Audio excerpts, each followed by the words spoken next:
Evans is coming up next. She's a little upset that there's not a red carpet for her. I'm afraid we all know Tessie did away with that for us.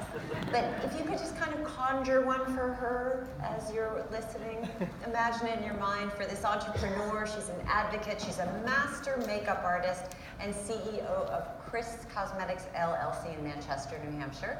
For the past 29 years, she's prepped countless movie stars and television personalities and rock stars and political candidates, including the 5 most recent American presidents, for live events, for network television appearances. She is also the former Miss New Hampshire. She has a gift for looking beyond the exterior and recognizing and illuminating her clients' inner beauty. This is Kriss Blevins. Woo!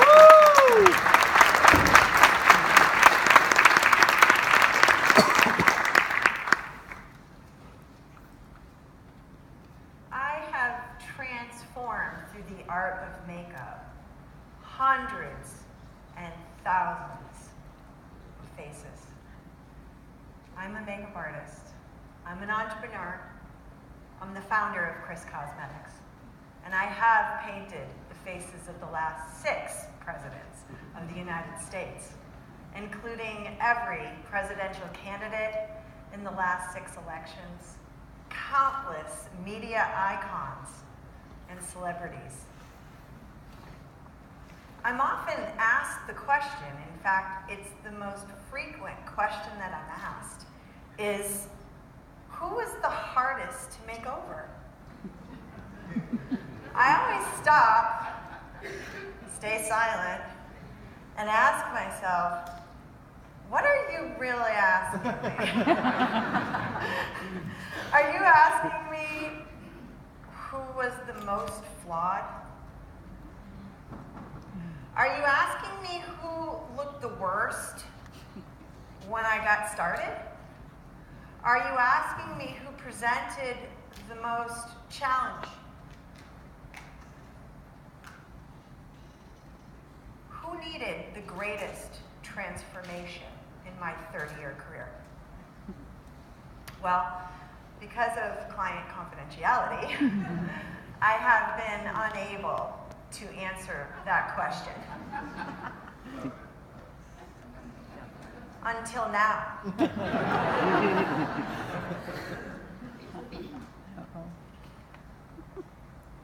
The hardest, the most challenging makeup, the most challenging makeup application that I've ever had to do was on my daughter, Amber, as she lay in a coffin 7 days after her body was found in an alley, face down, dead from a heroin overdose. Amber was only 22 years old. Amber came into my life through a chance meeting at a gas station. You see, I was following a drunk driver, and the drunk driver was swerving all over the road, nearly going head-on into traffic coming in this direction. As I drove behind him, I prayed, and I didn't know what to do. But I knew that if he pulled over, I'd follow him. And so I did, right into a gas station parking lot. And there were a lot of people everywhere, and I was concerned he was going to run somebody over. I pulled in after him to take his keys. And sitting on a rock in the parking lot of the gas station at a guitar festival that was going on was a man in a t-shirt. And on the t-shirt it said, "Live free or die." And it was love at first sight. That was Mark, Amber's father. You see, Amber was Mark's only child. And we married at that gas station exactly 1 year to the date at the Rock. That's how magical that moment was. And we joined our lives.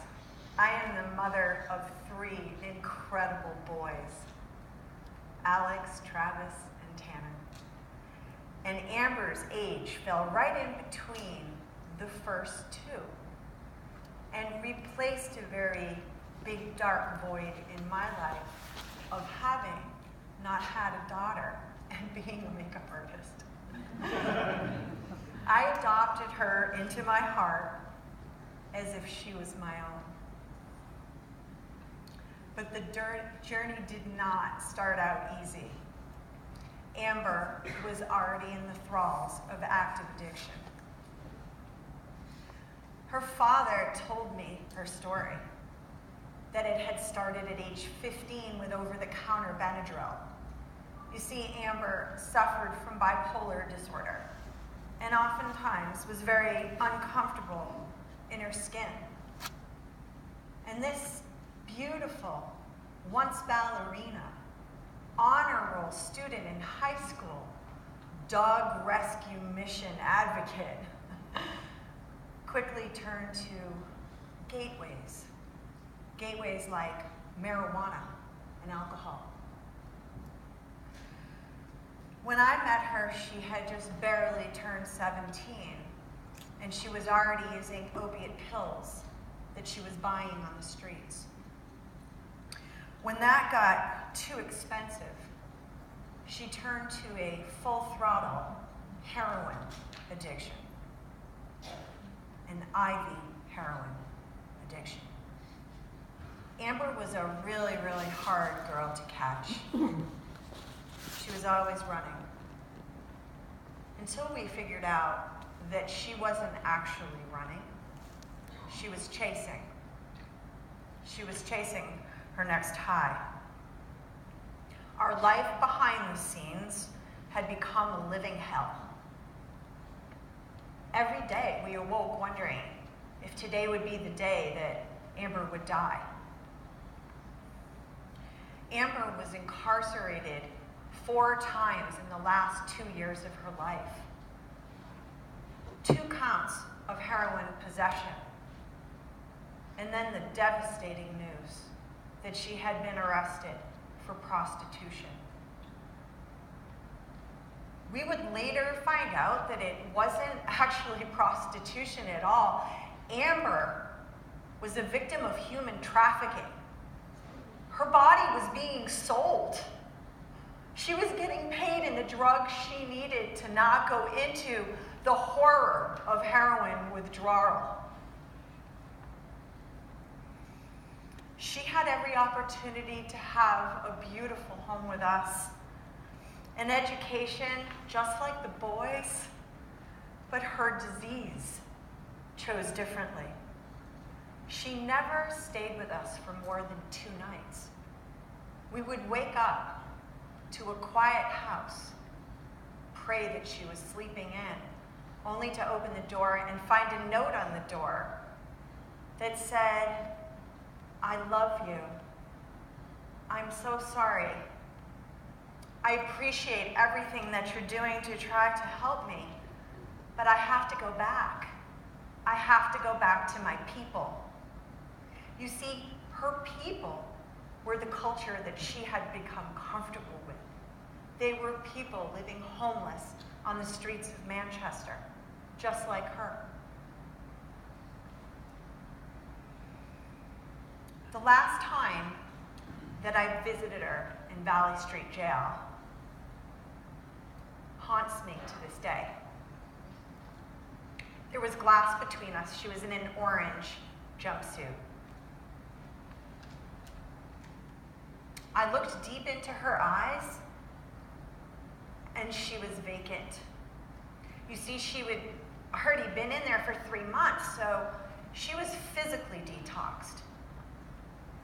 A detox, she told me, that happened without medication on a cement floor in solitary confinement.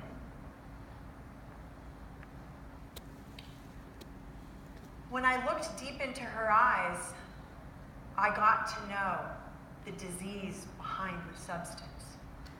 It's a vacancy of mind and spirit.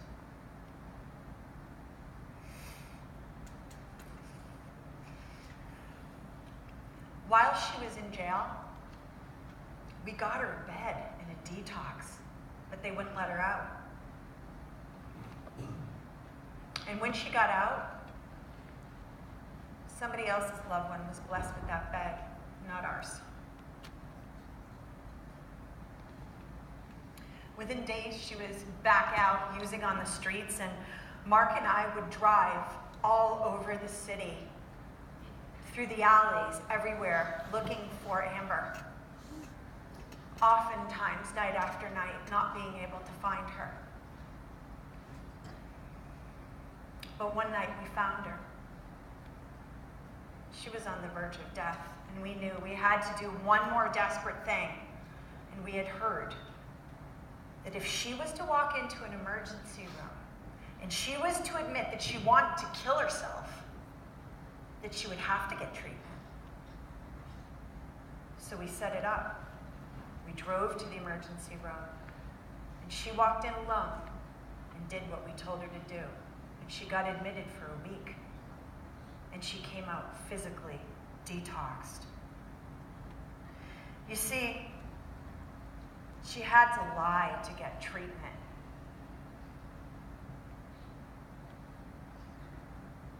The disease was killing her. This wasn't her only ER experience. Yes, she did overdose, and she was brought back by the miracle drug, naloxone. In the emergency room, it felt as though they could release her after 4 hours because she was stable. The last time we saw Amber was Easter Sunday. We picked her up at an alley behind a dingy apartment building. We had an Easter basket with us filled with candy. She got in the back seat and she started groveling like an animal, like she hadn't eaten in weeks. I managed to catch her eye, and what I saw was a pinprick in a sea of blue. But her hair still vibrant red, the same dye job that I had done when she got out of prison in my kitchen.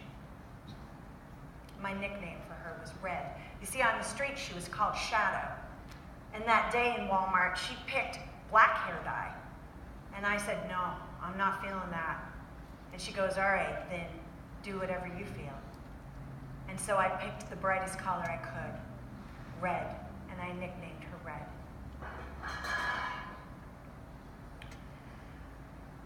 Easter dinner was horrific.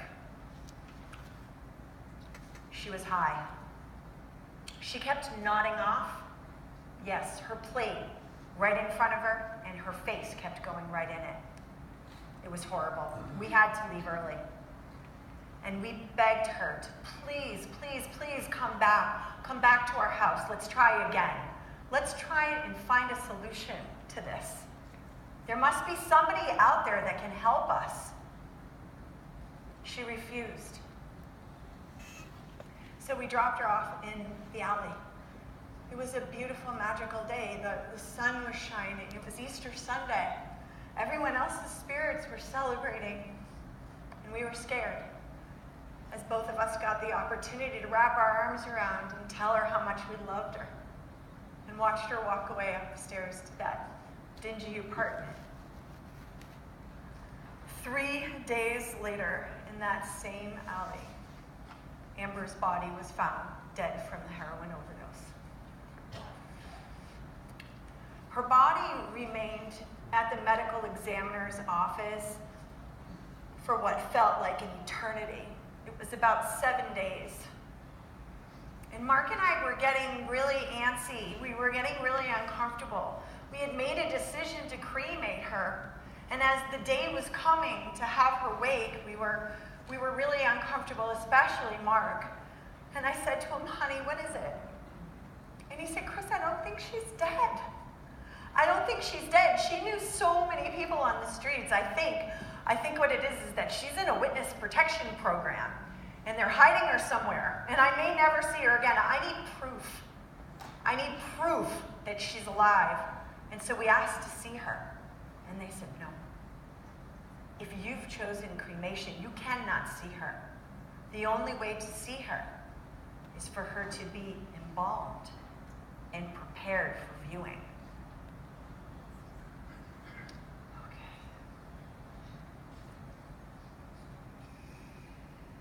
I knew in that moment what I needed to do. I need to give my husband the greatest gift that I could ever give him, the gift of my gift.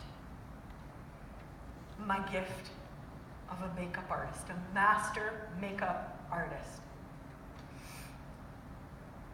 If he was going to see his little girl one more time, he was going to remember her more beautiful than he'd ever seen her.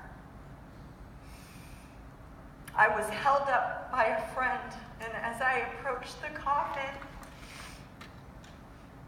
I nearly collapsed when I saw her face. You see, normally in makeup, the first thing you do is you use your fingers and you put on a primer. But the funeral director handed me a small putty knife and a pot of flesh-colored wax. It was theatrical. But the second layer got a little bit easier. It was more like TV makeup. You know, but instead of hiding dark circles on exhausted politicians, I was hiding bruises from trauma and decomposition. The third layer of makeup was the easiest. It was the beautiful one where I got to pick up my makeup brushes and the colors and products I had designed in my very own makeup line and use them on my daughter to paint color and light and life back onto her for one last time. We had her wake in the inner city. We put it out to her people. We didn't know how many people would come. We had never met her people. Maybe 10, 20, 30 would come.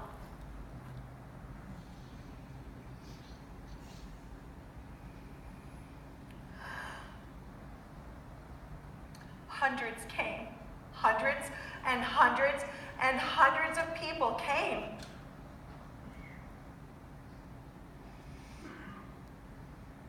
I saw the disease on many of them, the same one we had seen on Amber, and as they came through the line, they hugged Mark and I. And they whispered in our ear over and over and over again. They whispered, "She was the only person that ever loved me. She detoxed me under a bridge on the coldest night of the winter. Amber saved my life." Her wake was our awakening. I began to have extremely vivid dreams. One night, I dreamt that I was in a football arena. It would have been about 10 times the size of right here. Every seat, there was a soul in black and white. And in the middle of the field was one soul, red and glowing. And I knew it was Amber, but they all started to yell at me. They were yelling at me so loud in my dream. They were saying to me, "Kriss, Kriss, you've got to make them listen. We lost our gift of life. We did not know that when we took that first hit, that we were losing our gift of life." I woke up and I knew that I had to begin to speak for all those that had died and those who were about to. And just as I woke up from that dream, the calls started coming in. The state elections were beginning, and the makeup bookings were coming in, and my life was in shambles. I had everything that I could do to stay in the stream of life, supporting my grieving husband. The grief was phenomenal. So I cried. I cried over countless clients as I shared Amber's story. I cried with our governor. I cried with our senators. I cried with our congressmen. And as the death toll continued to climb here in New Hampshire, I realized I was no longer grieving for myself. I was grieving for all of us. And then the presidential candidates started to roll in, and I knew we were truly in a state of emergency, a crisis of epic proportion. And I knew that my makeup brush would be touching them all, and that makeup time would be powerful. It would turn my makeup brush into a power tool for advocacy for the heroin crisis. Pain has brought me to my knees many, many times through all of this. And all talk out there and no action burns in my soul as people keep dying. And one night I had another dream. I was in a building. It was just like this. It was about this size, but instead of there being seats everywhere, with people sitting in them, enjoying, watching, being inspired, no, these were not seats, these were cots. And laying on the cots were people suffering. They were suffering, but there were people like you, illuminated, sitting next to them, holding them their hand and helping them through. I realized I was in some kind of emergency shelter, like we'd set up in a disaster. I was guided outside the building, and when I got outside, I looked at the building. And on the outside of the building, it said, Amber's Place. Now, oddly enough, when I awoke from this dream, I was booked to do makeup 5 hours later on Hillary Clinton. I used makeup time to tell her about my dream. She held me, and we cried. And she looked in my eyes, and she said to me the words that lit me on fire. She said to me, Kriss, chase your dreams.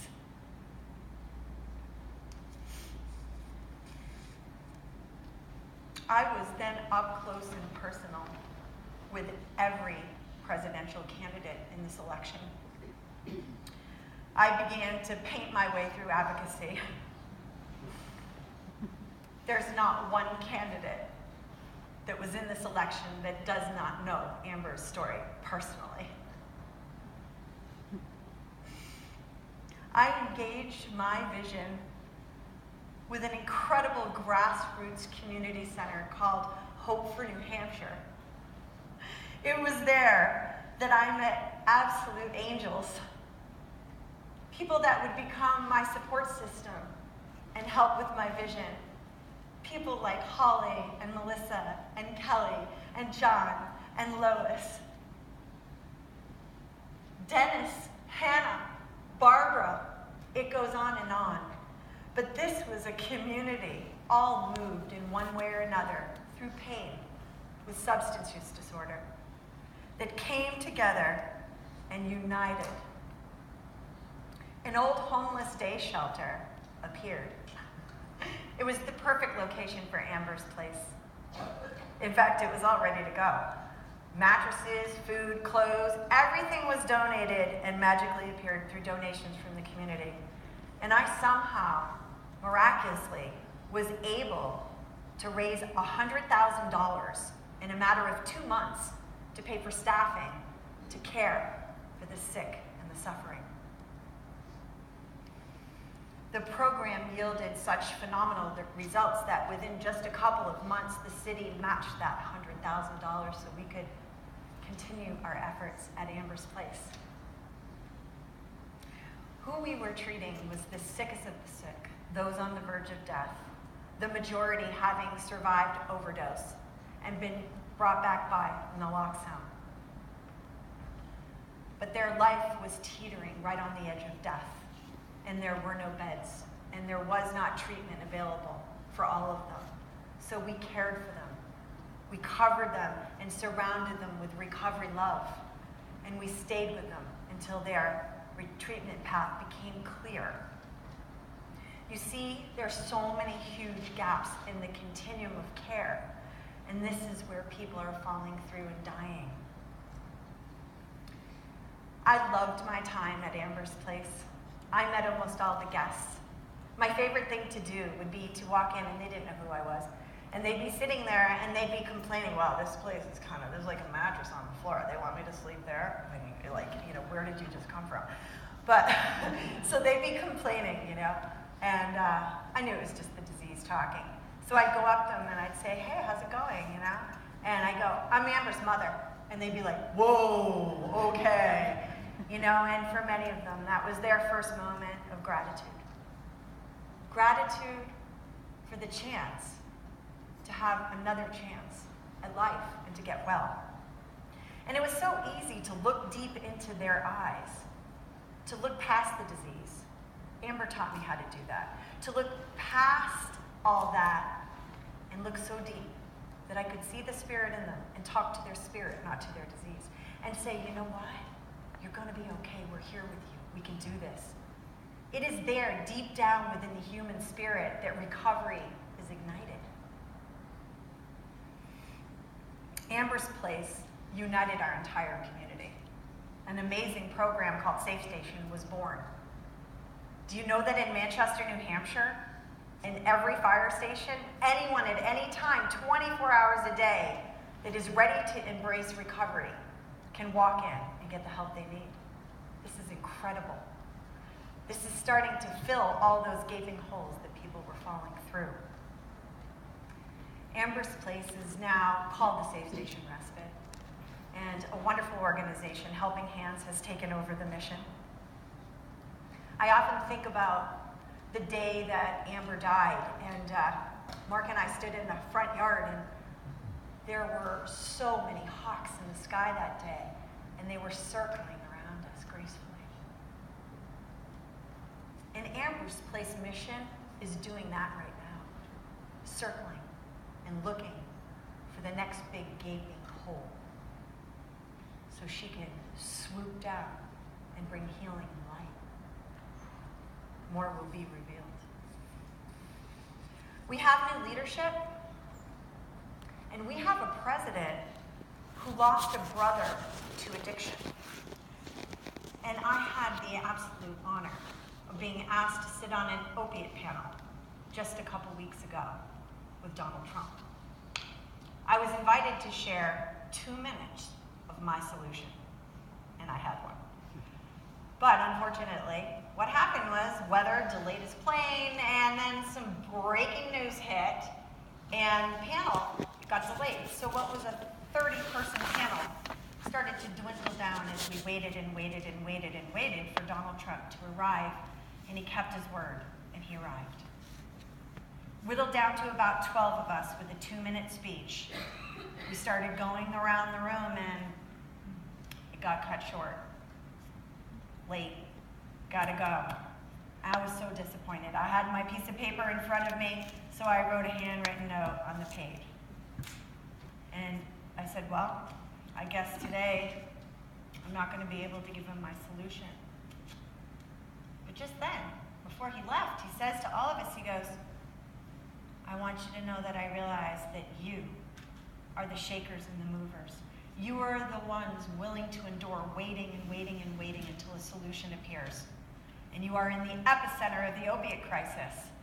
And if I'm president, I know who you are at this table. You will sit at a similar table at the White House. I was was like, wow, okay. Not to look forward too much, I was still looking at my speech and feeling disappointed that I waited all day and not been able to tell him. So I stood up with my piece of paper, and the Secret Service was all around him. And everyone was trying to get a picture. They weren't letting anybody in. So I stood up and I looked over at him, and all of a sudden, he looked at me. And I went, and the sea of Secret Service parted. And I walked right up to Donald Trump, and I said, I got some stuff on this paper I really wanted you to hear today. It's not so much about building walls, it's about building bridges. And he took the paper from me, folded it up, put it in his heart pocket, and said, you just did, and I will read it. So, I'm here to tell you that even though my family has endured incredible tragedy, that the future looks so incredibly beautiful. The reason? Substance use disorder has a solution. We're not dealing with a disease that doesn't have a solution.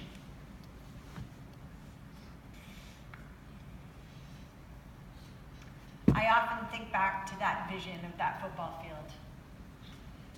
You know, I refer to them as the voiceless cry. Maybe you can't hear them, but I did. I want to ask if you'll join me. I want to ask if you'll join me in the hardest makeover that we have ever had to do. It's a makeover in the way that we view people with substance use disorder. And it's a makeover in the way that we treat them, and a system and a continuum of care that will serve them so that their gift of life can be restored.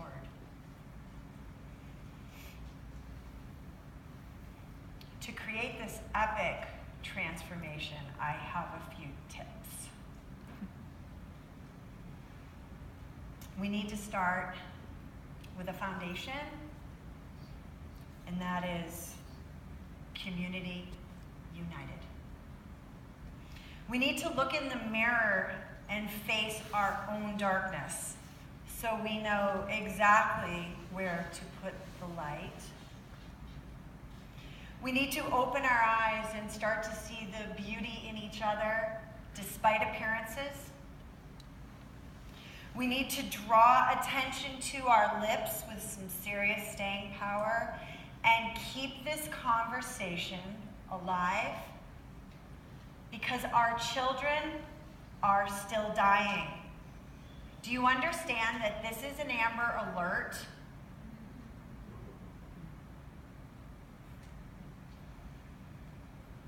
Amber left us with incredible, sacred gifts within her story.